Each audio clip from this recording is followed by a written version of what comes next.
The lost city hidden beneath the Amazon rainforest. In 1925, a British explorer named Percy Fawcett walked into the Amazon jungle and was never seen again. He believed there was a massive hidden city buried deep inside the rainforest. He called it the City of Z. His colleagues called him crazy, the scientific community laughed, and when he disappeared, most people assumed he died chasing a fantasy. For nearly 100 years, they thought they were right. But in 2024, scientists pointed a laser from an airplane at a stretch of jungle in Ecuador, and what appeared on the screen stopped everyone in the room cold. Roads, plazas, platforms, canals, the outline of an entire city, bigger than anything they expected, sitting right there, hidden beneath the trees for 2,500 years. Percy Fawcett wasn't crazy, he was just 1,000 miles off. Stay with me, because this story gets even more unbelievable. Here's something most people don't realize. For the last 500 years, historians, scientists, and explorers all agreed on one thing about the Amazon rainforest. It was basically empty.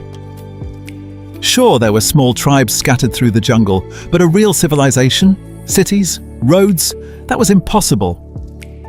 The thinking went like this: the Amazon soil is too poor for farming, the jungle is too dense to build in, people could only survive in small, nomadic groups. This wasn't just a casual assumption, it was the official scientific consensus. It was printed in textbooks. It shaped every archaeological expedition into the region. There was just one problem. Back in 1041, a Spanish friar named Gaspar de Carvajal sailed down the Amazon River with a conquistador expedition. And he wrote something that historians would spend centuries trying to explain away. He described cities along the riverbanks, massive, teeming settlements. He wrote, and I'm quoting here, that there were so many people, were a pin to drop from the sky, it would land on the head of an Indian, never falling to the ground. Historians dismissed it as colonial exaggeration. Gaspar de Carvajal, they said, was just trying to impress his bosses back in Spain. But what if he was telling the truth? For centuries, we couldn't answer that question because we literally could not see through the jungle. The Amazon canopy is so thick, so dense that even satellites couldn't reveal what was underneath. Then came LIDAR. LIDAR stands for Light Detection and Ranging. Here's the simple version of how it works. You mount a laser scanner on an aircraft, fly it over the jungle, and fire millions of pulses of light per second toward the ground. Some of those pulses bounce off the tops of trees, but a tiny fraction, maybe 1 in 1,000, slip through the gaps in the canopy and hit the actual ground beneath. A computer collects all of that data and builds a 3D map of the terrain below the forest. And for the first time in human history, archaeologists could see what was hiding underneath. In January 2400, a team led by Professor Stephen Rostaing from France's National Centre for Scientific Research published the results of a LIDAR survey over a 300 square kilometre area in the Upano Valley, in the eastern foothills of Ecuador. What they found completely rewrote the history of the Amazon. 6,000 rectangular platforms, each one roughly 20 meters long, 10 meters wide, and 2 to 3 meters tall, arranged in groups of 3 to 6 units surrounding central plazas, and connecting all of it, a network of perfectly straight roads and canals stretching across the landscape. One road alone runs for 25 kilometers in a straight line. Another, a grand causeway, measures 140 meters long and 40 meters wide. Co-author Antoine Dorisson said the roads were the most stunning part. And I agree, because building a straight road isn't easy. It requires planning, it requires organization, it requires the kind of coordinated engineering that we don't associate with small nomadic groups. This wasn't a village, this wasn't a settlement, this was a city. The people who built this city are known today as the Quilomope and the Upano. And they were living here, working, building, farming, trading, around 2,500 years ago. That makes this one of the oldest complex urban societies ever found in the entire Amazon basin. How many people lived there? Archaeologists are careful not to overclaim, but the most conservative estimates say tens of thousands. Some researchers believe it could have been in the hundreds of thousands, making it comparable in scale to ancient Rome at its height. Think about that. While Rome was being built in Europe, a city of similar or greater size existed in South America, and we had absolutely no idea. So what did life look like here? The people of the Upano Valley were farmers. They grew maize and sweet potato on the terraced hillsides surrounding the city. They likely drank chicha, a type of fermented corn beer that was central to ceremonial life across ancient South America. The platforms served different purposes. Some were homes, others were ceremonial sites, temples, gathering places, ritual spaces, and they weren't isolated. Professor Rostein put it perfectly when he said, "Imagine you discovered another civilization like the Maya, but with completely different architecture, land use, and ceramics." That comparison to the Maya is worth pausing on, because the Maya are considered one of the greatest ancient civilizations in human history, famous for their pyramids, their calendar, their cities. The Opano Valley society appears to have been at least as large, and in some ways even more sophisticated in how they managed their environment. And yet most people have never heard of them. Why did this get erased from history? I'll tell you in just a minute, but first, there's more to this story, because the Amazon isn't done giving up its secrets. If you're finding this fascinating, do me a favor right now, hit that like button.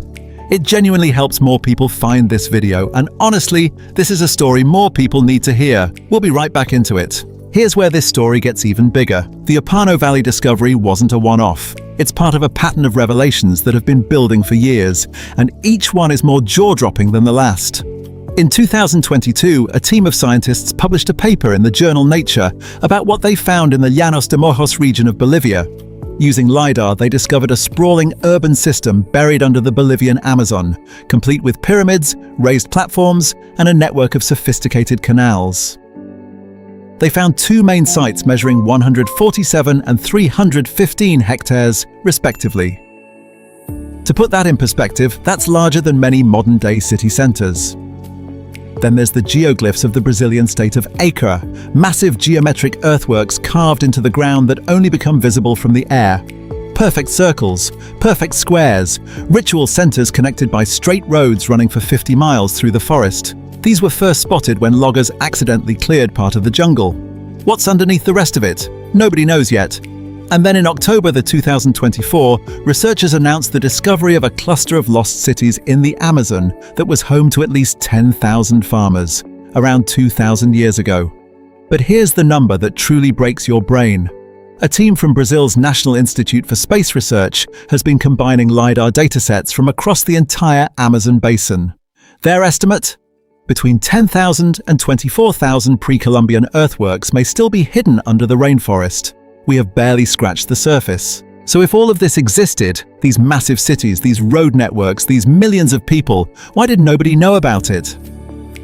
The answer is one of the darkest chapters in human history. When Europeans arrived in the Americas in the 1500s, they brought diseases that the indigenous population had never encountered. Smallpox, measles, typhus, influenza. The Amazonian people had no immunity. The devastation was almost incomprehensible. Some researchers estimate that up to 90% of the indigenous population of the Amazon was wiped out within a century of European contact. Cities that had stood for 1,000 years were suddenly empty. The people who maintained the roads, the canals, the platforms, they were gone. And the jungle, which is always hungry, moved in fast. Within decades, the vegetation had swallowed everything. By the time serious European exploration of the interior began in the 1800s, there was almost nothing left to find. The forest had erased the evidence so completely that scientists concluded there was never anything there to begin with, and that's why Percy Fawcett was considered a madman. In 1925, Fawcett had been exploring the Amazon for years. He'd heard stories from indigenous people, oral traditions that described great cities, golden plazas, vast civilizations. He believed them. He called the city he was searching for Z. And in April 1925, he set off into the jungle with his son and a friend. They were never seen again. Dozens of subsequent expeditions went searching for Fawcett. Several of those explorers also disappeared. But here's the haunting part. Fawcett wasn't wrong that something was there. He was just 100 years too early and didn't have a laser-equipped airplane. So what does all of this actually mean? First, it completely destroys the myth of the pristine, untouched Amazon. The jungle we think of as pure wilderness? It was, for thousands of years, a managed landscape. The ancient Amazonians engineered their environment. They developed a unique soil called terra preta, literally dark earth, a form of composted, charcoal-enriched soil that was so fertile and so stable that it still exists today and is still more productive than the surrounding soil. They groomed forests into orchards. They built fisheries. They created an entire agricultural system that was arguably more sustainable than anything we use today. Second, there are living descendants of these civilizations. Indigenous communities across the Amazon are the direct inheritors of this knowledge. The knowledge of how to manage the forest, how to make terra preta, how to live with the land instead of against it. At a time when the Amazon faces deforestation at an alarming rate, that knowledge isn't just historically interesting, it might actually be essential. Third, we are almost certainly going to find more, much more. Remember those 10,000 to 24,000 earthworks that researchers estimate are hidden in the jungle? We've only confirmed a fraction of them. Every new LIDAR survey reveals something unexpected. Professor Rostein said it best. We have a Eurocentric view of civilization, but this shows we have to change our idea about what culture and civilization really are. He's right. We built our entire understanding of ancient history around what happened in Egypt, Greece, Rome, and Mesopotamia.